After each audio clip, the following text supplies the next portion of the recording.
সাপের লেজে পা দিয়েছেন মার্কিন প্রেসিডেন্ট ডোনাল্ড ট্রাম্প। ইয়েমেনে আগ্রাসন চালিয়ে ট্রাম্প যে কত বড় ভুল করেছেন সেটি এখন হাড়ে হাড়ে টের পাচ্ছে মার্কিন বাহিনী। এবার ইয়েমেনের মারিবের ওপর দিয়ে যাওয়া একটি MQ-9 ড্রোন ভূপাতিত করেছে ইয়েমেনের প্রতিরোধ যোদ্ধারা। 2023 সালের 7 অক্টোবর পর্যন্ত এ নিয়ে দেশটির 16তম ড্রোন ভূপাতিত করল প্রতিরোধ যোদ্ধারা। সোমবার রাতে দেয়া এক বিবৃতিতে সফলভাবে মার্কিন ড্রোন ভূপাতিতের খবর দিল সংগঠনটি।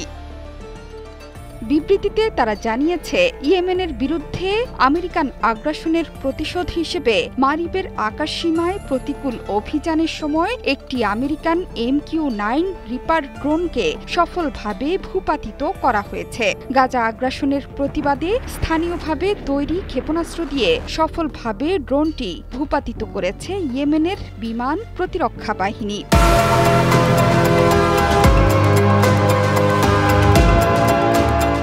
বিবৃতিতে বলা হয়েছে, গত কয়েক ঘণ্টা ধরে বিভিন্ন এলাকায় বেশ কয়েকটি অভিযান চালিয়েছে মার্কিন বাহিনী। রবিবার ইসরায়েলের দিকেও ক্ষেপণাস্ত্র নিক্ষেপ করেছে ইয়েমেন বাহিনী। ক্ষেপণাস্ত্রটি নিক্ষেপের পর ইসরায়েলের বিভিন্ন এলাকায় বেজে ওঠে বিমান হামলার সাইরেন। যদিও ক্ষেপণাস্ত্রটি ইসরায়েলে প্রবেশের আগেই প্রতিহতের দাবি করেছে বেনিয়ামিন নেতানিয়াহুর সেনাবাহিনী। ফিলিস্তিনে ইসরায়েলি আগ্রাসনের প্রতিবাদে নিয়মিতভাবেই দেশটি লক্ষ্য করে মিসাইল হামলা চালিয়ে আসছে ইয়েমেনের বিদ্রোহীরা। শুধু ইসরায়েল লক্ষ্য করেই নয়, লোহিত এবং আরব সাগরে নিয়মিত ইসরায়েলি নৌ চলাচল রোধে বাধা হয়ে দাঁড়ানোর ব্যাপারে অটল আছে ইয়েমেনের প্রতিরোধ যোদ্ধারা। বিবৃতিতে আসছে দিনগুলোতে শত্রুপক্ষের সবগুলো যুদ্ধ জাহাজের বিরুদ্ধে প্রতিরক্ষামূলক অভিযান চালানোর হুঁশিয়ারি দিয়েছে তারা। ইয়েমেনের সশস্ত্র বাহিনী জানিয়েছে, গাজায় ইসরায়েলের স্থল ও বিমান আক্রমণ শেষ না হওয়া পর্যন্ত তাদের প্রতিশোধ বন্ধ হবে না।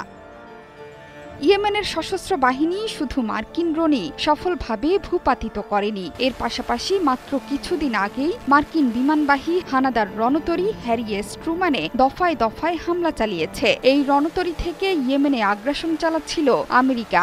সেই ট্রুম্যানকেই ক্ষতবিক্ষত করে দিয়েছে ইয়েমেনের প্রতিরোধ যোদ্ধারা। এর মাধ্যমে যেন আমেরিকার 20 দাঁত উপড়ে ফেলেছে ইয়েমেন বাহিনী। এমনকি ইয়েমেনের সশস্ত্র বাহিনী লোহিত সাগরে মার্কিন যুদ্ধজাহাজ এবং বিমানবাহী রণতরীতে টানা কয়েক ঘণ্টা ধরে ড্রোন হামলা চালায়। কার্যত সেটি এখন প্রায় বিকল।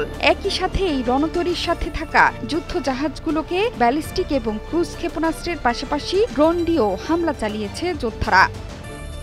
এদিকে যুক্তরাষ্ট্রকে দমাতে ইরানের এই ছায়াযোদ্ধারা তেহরানের সাথে বিশাল যৌথ নৌ মহড়াতেও অংশগ্রহণ করেছে। যে কোনো সময় যুক্তরাষ্ট্রের আগ্রাসন শুরু হতে পারে ইরানে। আয়াতুল্লাহ খামেনির দেশে আঘাত আসলে চারদিক থেকে ঝাঁপিয়ে পড়বে প্রতিরোধ যোদ্ধারা। মার্কিন হামলা মোকাবেলায় এবার জোরে সোরেই প্রস্তুতি নিচ্ছে তেহরান। জোহরা চৌধুরী সেতু, ৭১।